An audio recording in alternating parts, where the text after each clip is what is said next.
أغرب شجرة في العالم. لو اتجرحت بتنزف دم أحمر.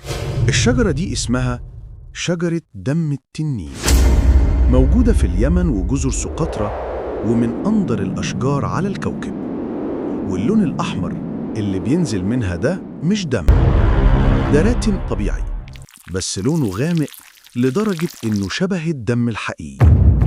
والأغرب إن الراتنج ده زمان كانوا بيستخدموه في العطور، وكمان في علاج الجروح، وحتى في السحر عند بعض القبائل.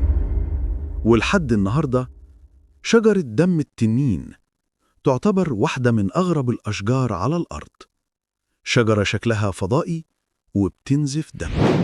لو عجبك الفيديو ما تنساش تعمل لايك وتشترك في القناة عشان يوصلك كل جديد. سلام.